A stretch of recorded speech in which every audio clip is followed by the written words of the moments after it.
are talking about chapters 3 and 4 in Never Split the Difference. Chapter 3 is Don't Feel Their Pain, Label It. And chapter 4 is Beware, Yes, Master, No. Exactly. Exactly. Beware, yes, master. Master. No. I love the guy who reads this book. He's so fantastic. Yeah. And my favorite part of the book, we haven't gotten there yet, is when he talks about buying the Forerunner. Okay. I think it's chapter 9. That's the beginning part of. I think it's Bargain Hard. I think is the name of the chapter. We'll get there eventually, but today we're talking about labeling it first, and then beware, yes, master, no, like you said. All right, so obviously, so coming out last week, and he had a story at the end of this chapter where there was the person at the airport, and all they used was mirrors and labels, and they were able to get on the plane and get into first class, all by sitting there for 2 minutes and just mirroring and labeling, like and just going between those two things. So the labeling is giving their emotions a name, but not stepping on it by saying, I think it sounds like, but just saying it feels like whatever. It's keeping me out of it. It has nothing to do with me.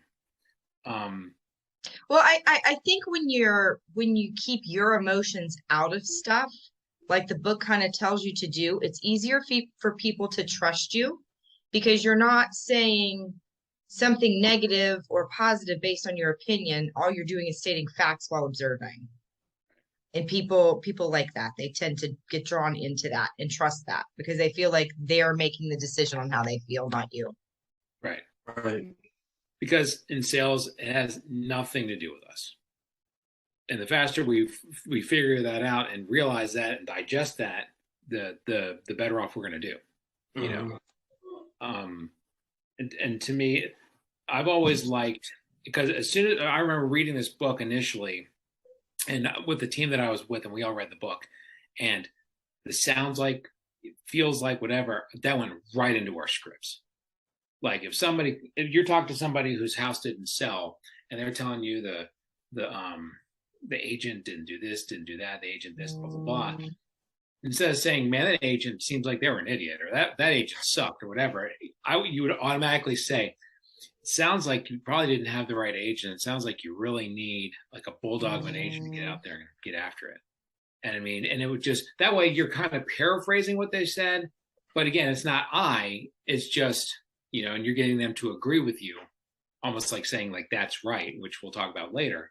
But, it's like you said, it just keeps you out of it. Correct. So Devin, what do you think about kind of that thing? I mean, is that something that you use business wise? Yeah.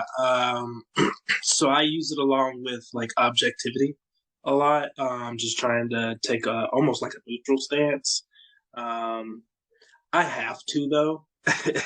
Right. As a CPA, I have to kind of take that neutral stance in most situations, not all.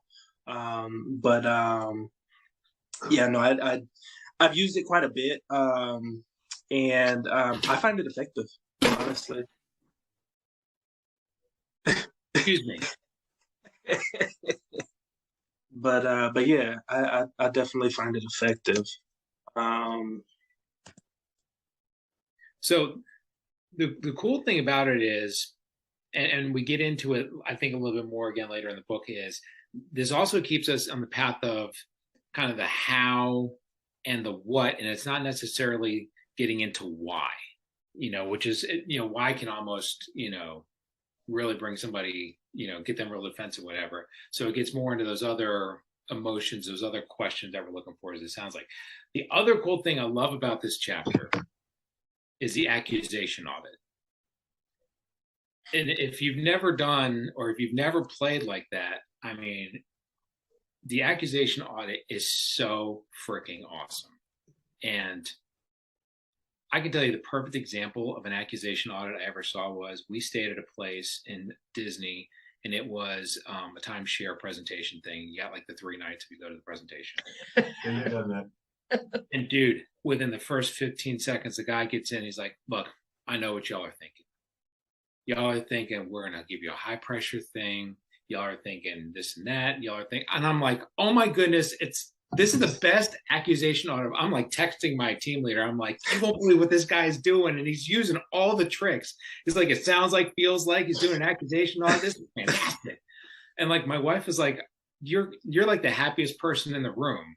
Like they're gonna hit you. You know, they're coming at you. I'm like, I'm happy because I'm learning sales techniques. This is great. Anyway. Did you buy the timeshare? Did it work? No way, Jose. Don't do that. Anybody on YouTube? Just go run something on VRBO or Airbnb.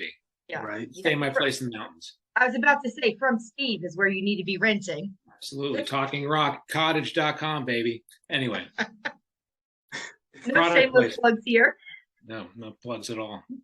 Devin, anything you want to plug while we're in the middle of our plugging our stuff? No, so the accusation audit, I thought that was it was very interesting, and I kind of like how he talks about which I feel like in practice I've kind of seen this as well, but it's like whenever you kind of point out a negative or you kind of bring it to light, I always have the misconception that it's going to make things worse, but it almost has an opposite effect. Right. It's almost like you throw it out there, it's like, oh shit. But then it's like, it immediately starts to like, because you've already thrown it out. And it's almost like, for lack of better words, get over it really quick. It becomes not the elephant in the room anymore, right? When someone's got that emotion, they've got that feeling, as soon as you identify it, I feel like you almost take away their fear. Mm-hmm. For whatever it is, and you just acknowledging it, just, hey, you feel like this, or whatever's going on internally, whatever part you're identifying, like I think it gives you ownership of that emotion, therefore it gives them trust, right? You're going to handle that. You're the salesperson, you're the expert, you're the person in charge. You understand they're going through X, therefore they trust you to get them to the other side of X. And trust is where it all comes together in sales. Right. I mean, because like you said, I mean, the elephant's in the room, I mean, and I think the thing that he says in the chapter was, look at a defense attorney, when they do their opening statement or opening arguments, they'll say, my person is accused of doing this and doing that. This is what they're accused, and they lay it all out there. But they call it taking the sting out, where basically. So when he was talking about that, I know this is like the dumbest correlation ever, but I thought about Eminem in his movie, where like he did it himself, right? He totally threw himself under the bus. There was nothing else for the other rapper to make fun of him for in the rap wars, and that's kind of what this made me think of. Was like, oh, that's what he was doing, but for himself. Right. He was pointing it all out, and he won, right? And I think that if you kind of look at it from that perspective, no, we're not trying to all be rap artists, but we are trying to win in the game of sales. And so just putting it all out on the table just makes such a difference for everyone in the room, and the level of trust is just way up there.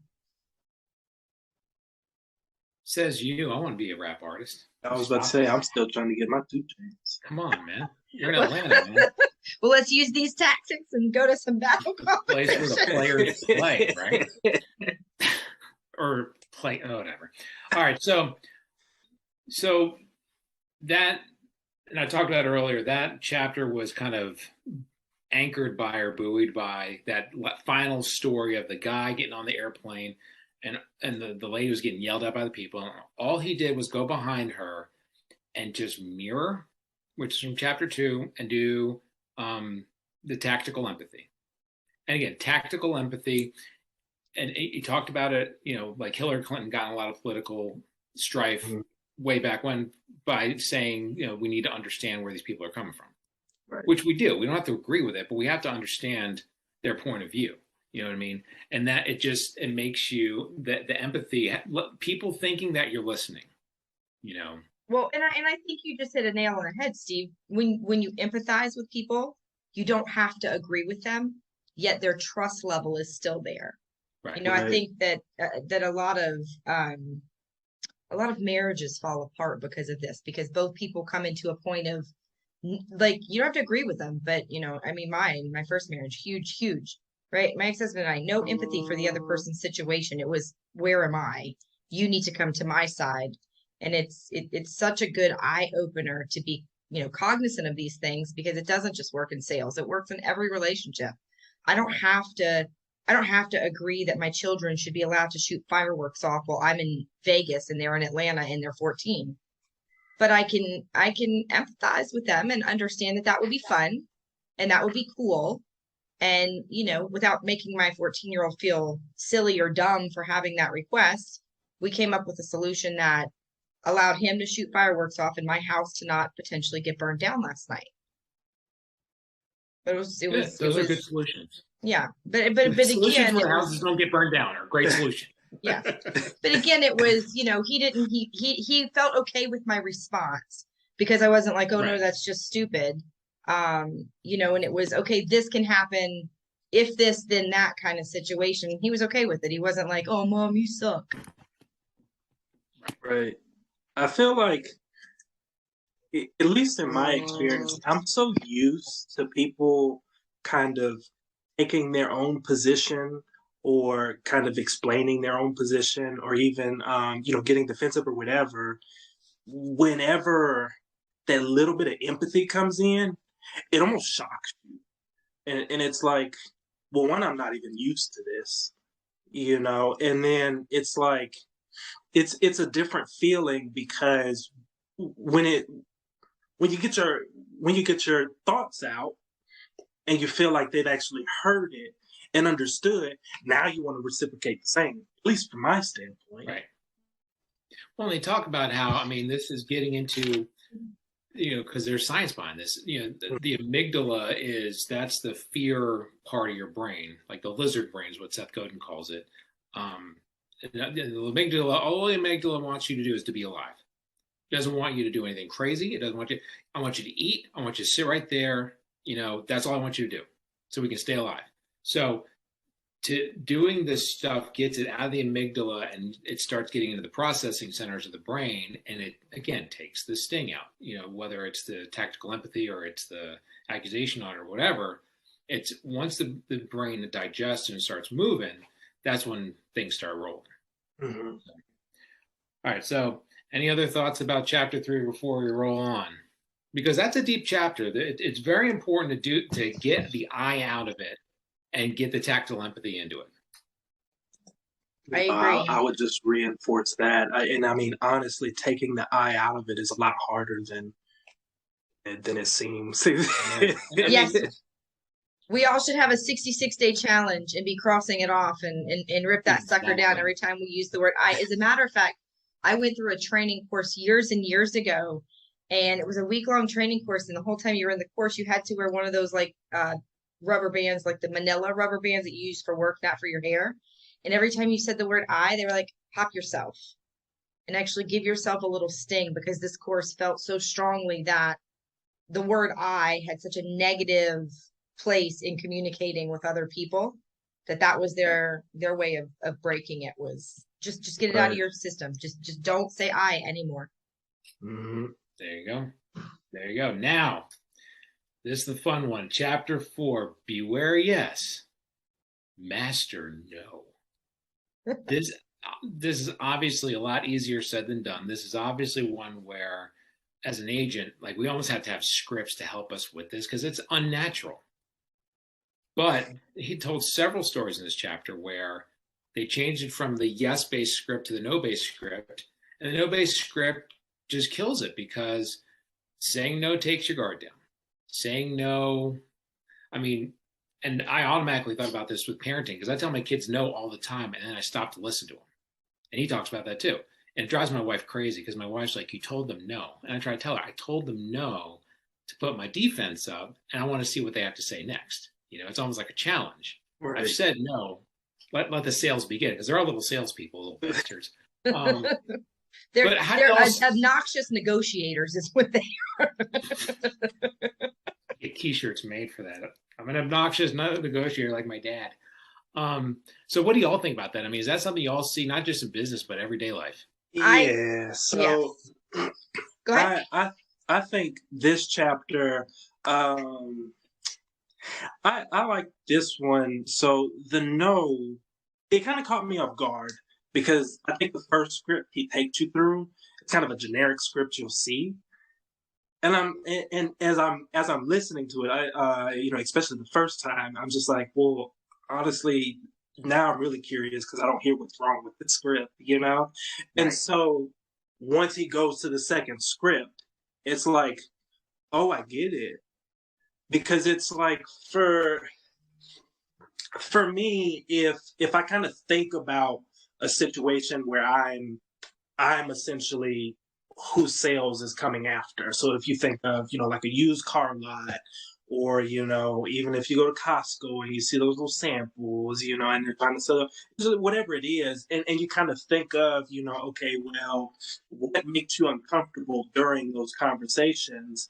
And I've noticed the few times where I do say no, I actually feel a little more in control, even though I know I'm not in control in most cases if I'm with a good salesperson. But it's like I almost feel like I have a sense of control. And as he explains this, it almost makes it kind of hard to go back to those yes scripts, because it's like.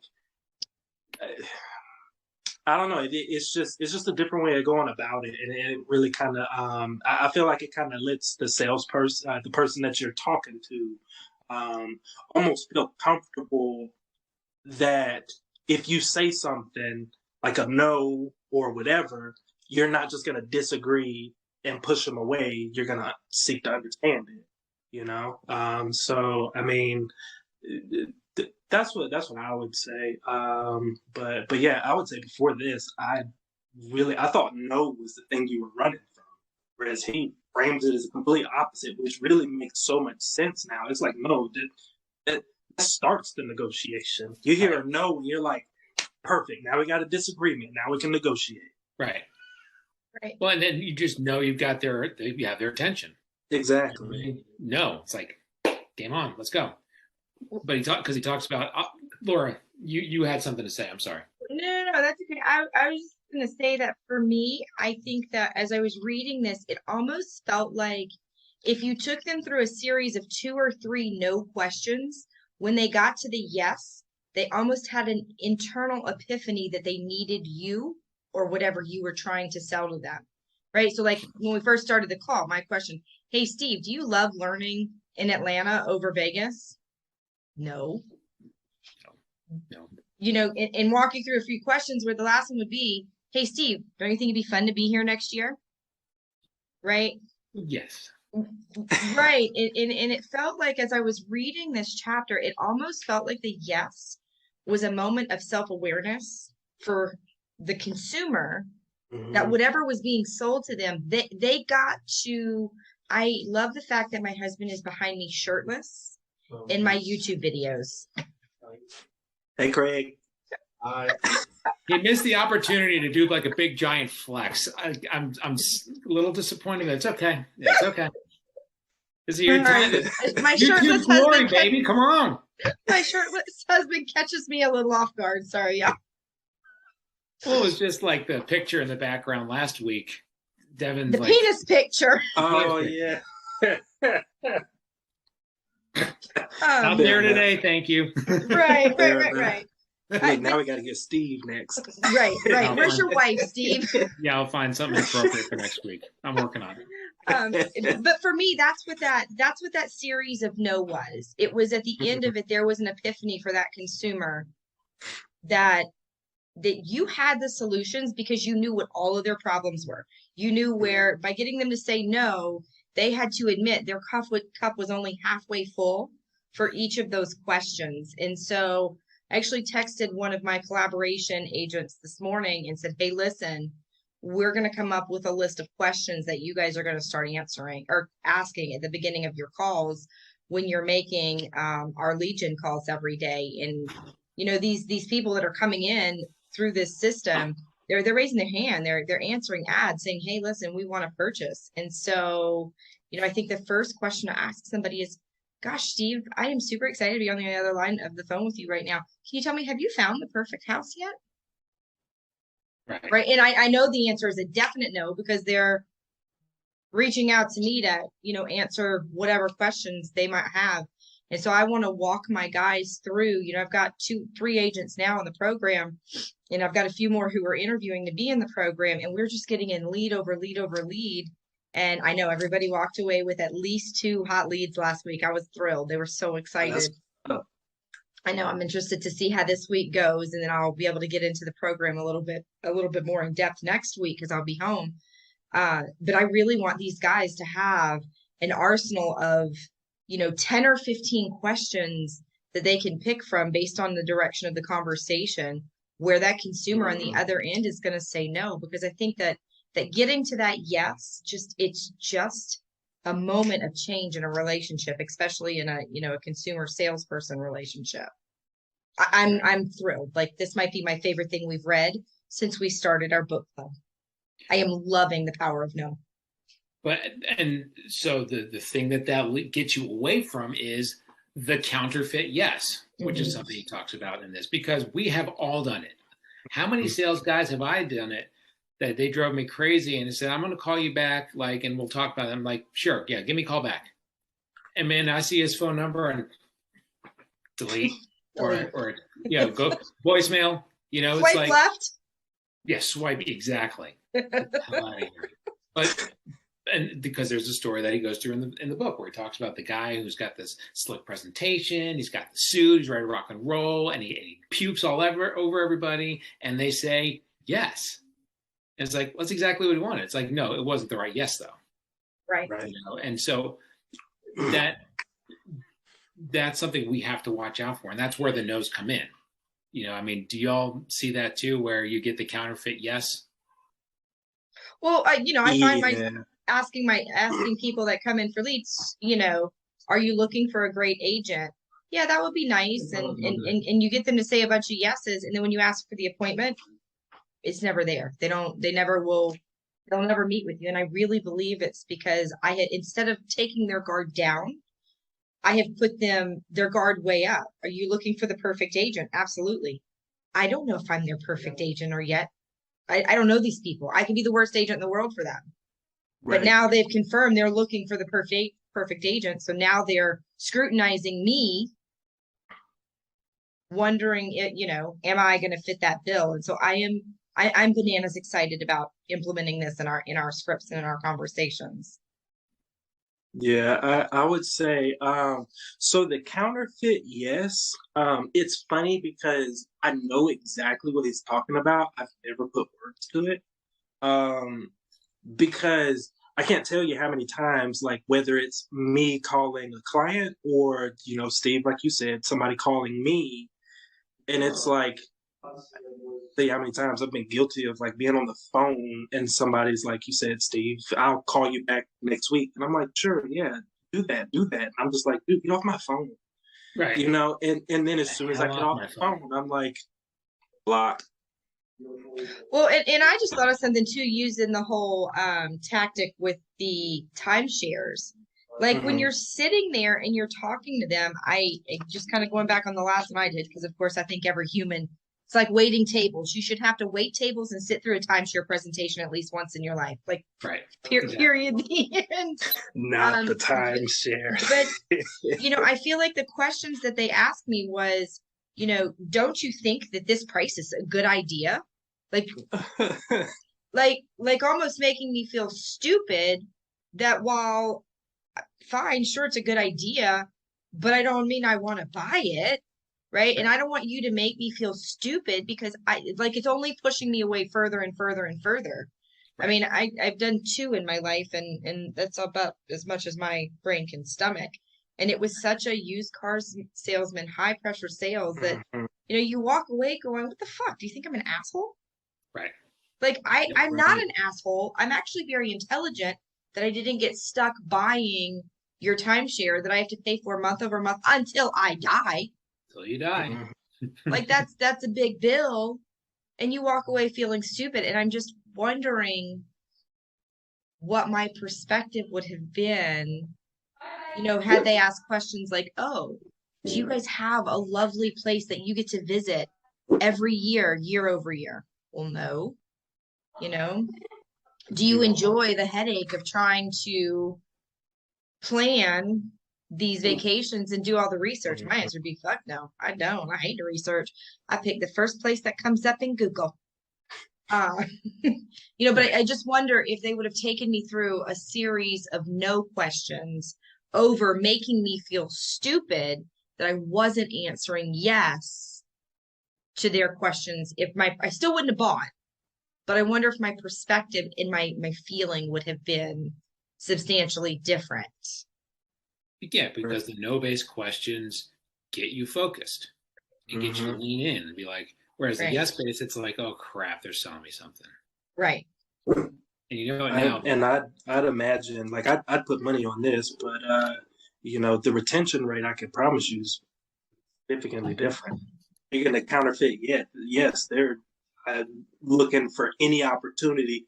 Oh, oops, I forgot to do that paperwork. It looks like I can't do this. Yeah. I my car broke. They're going to be looking for any excuse. Whereas if you go through like this no script, and you still get a yes, you're probably going to see a lot less of that. You're going to see a lot less missed appointments. You're going to see a lot higher retention. You're going to see happier clients, more referrals. I think that's the key. I think the level of trust that it makes in your client, it's more referrals. I think it fills that pipeline. It goes deeper than the person you're working with. And I don't think they even realize or understand. Like, to your point, David, I would have had no idea they were playing Jedi mind tricks on me. Right. No clue. Right. And most people are clueless, right? It is our job to detect what drives them. And because there's different sales tactics. I don't think one shoe fits everybody, but it's our job to figure out what is their profile on the disc profile. And then how do we use these sales tactics? But I do think that the power of no probably goes deeper than any other sales tactic that I've ever read about. I mean, you lean into me if you're talking to me, and my learning disability and my ADD and my whatever, I lean backwards, right? So mirroring works to some degree, but it depends on what the person is doing. I'm never going to lean into you, ever. Right. Ever. I don't like you. Right. I don't want your germs. Keep your germs to yourself. To me, my immediate thought was, how many times have we set a listing appointment that ended up flaming out? And it's like, I almost can hear it in their voice when they agree to it. And that's why, like, I've had a coach that talks about the importance of doing, like, you have to post sell the appointment. You must have to say, all right, so we're going to meet tomorrow at 4:00. Mrs. Seller, do you see anything that's going to get in the way of us meeting tomorrow at 4:00? I mean, can you imagine anything possibly? Well, yeah, something. Okay, so why don't we agree? Why do you want to move it to a time where it's going to be less? Do something to post sell it, not just say, okay, so we're going to meet tomorrow at 4:00. Great, I'll talk to you. Bye. And then you get off the phone, you're like, crap, that was too easy. Right. You know what I mean? And then the next tomorrow they'll be like, oh, I'm sorry, I changed my mind. Bye. Yeah. So, yeah. And you can hear it from a mile away, and you know it. And then, like, so what do you do? Like, but well, this is what you do. And then they don't answer when you call back to reschedule. If you put them in that position. Yep. Right. You've pushed them away, and as connected as our phone keeps us, it can keep us just as disconnected, because now they can see who's calling, they can see who's texting, they can see who's coming in on social media. They don't have to. They can block your ass. Your ass. The final thing about this one was the magic email. Now, I feel like the magic email kind of got hijacked since it's come out. Everybody uses it now. But have you given up on use that in an email or a text, and you'll get some responses? Because people will say, if you put in the email, if somebody's ghosting you, say, hey, sounds like you've given up on your home search in Swanee. I got a client who's been giving me the runaround. That my assistants emailed me this morning. They were like, hey, what's going on with, XYZ account? And I was like, nothing, but I got a trick up my sleeve. Sounds like you've given up. Guess who's going to be getting that text on Monday? Sounds good to me. Let's do it. I think, I don't know if it was this chapter, chapter 3. What was the chapter? Maybe in chapter 3, talk about empathy, talk about the, hey, I'm an asshole. Was that chapter 3? When he talked about how he had to get country clearance to get into Canada. Yes. Oh, yes. that was 3, wasn't it? Yes, that was 3. That was 3. Yeah. That is one of my That favorites. was brilliant. That's where I'm going to end it, and then we can just kind of kibitz about whatever else, whatever your key takeaways are. But to me, I use that all the time. The I'm an asshole trick. If it's obvious that there's an issue, jump on the grenade. Yeah. I don't care. Because, the reality is I am an asshole. All right. So I'm okay with it. That's who I am. The way the good Lord made me. But that is such a great trick. I've been using that my entire real estate career. I use it in real life. If there's an issue like with family or whatever, go right at it and say, look, I'm an asshole. I had a bad day and I suck and I'm sorry. Mm-hmm. That's it. It's over. Done. No, agreed. And again, I think a lot of times when people are in a negative situation, they're looking to blame somebody. And if you take the blame, they don't need an I'm sorry. They don't need a whatever. They're just like, oh yeah, you are an asshole. Stop being one and let's move forward. Right. I have been, without knowing this was a tactic, this is something that I'm like, for years, I'll take the blame. You're pissed off at the lender? Great. They were my lender. You know what? You're right. I'm going to do better next time. I appreciate this feedback. I hate the fact that it fell on you. And I'll take 100% of the blame. We're going to correct it. Thank you for being the person that was willing to allow me to learn how to correct this situation. Here's a $5 gift card. Kudos to you. Thanks for helping. Yeah. But we're going to take the responsibility as the Lerman team, and we're going to correct it for everyone moving forward. Not that it happens often, but when it happens, we always just make it right. Right. We're all humans. Just take the shot. And it takes everybody off the defense, right? It puts them back on offense with you, and it takes them, ooh, I don't want to be around that person or work with that person or whatever. That person acknowledges when they make a mistake. Right. So Laura, something I'll kind of reinforce that you said, kind of put it a good way. It takes everybody off the defense. I feel like when you do kind of own up, you do take the ownership for it or whatever, it does take people off the defense. And so usually the way I approach it is, if I don't know what's going to, it's just going to continue to be the problem until somebody solves it. And I'm not going to sit here and wait on somebody else to solve my problem or the problem or whatever. So, it's the same way. I'll just jump at it. Just be like, okay, well, oops, just blame it on me. How do we fix it? Right, but you got to take it the right way, because there are some people that like, oh, fuck you, I'm the asshole. Well, yeah, the presentation has to be right. Right. It's a George Costanza kind of thing. It's like, it's not you, it's me. No, it's me. If it's anybody, it's me. Oh man, yeah. So let me look at the chapters that we got coming up, because we got a little under 4 minutes to go. So I guess let's do chapter 5, chapter 6. Yep, that works. I'm looking at about an hour and 25 minutes. Is that what you're kind of calculating, Steve? The 2 words that transform any negotiation. That's right. That's right. And chapter 6, bend their reality. Love it. Yes. So let's do those 2 for next week. But the cool thing about it is, just we talked about last week, just chapter 2, just the mirror thing. If you use the mirrors correctly, you're going to be ahead. But if you use these 2, talk about labels, tactical empathy, and aiming for no's. We could stop the book right here. Honestly. And if we just lean into this, all 3 of us, our businesses are going to thrive if we really lean into this stuff. But we got more to go.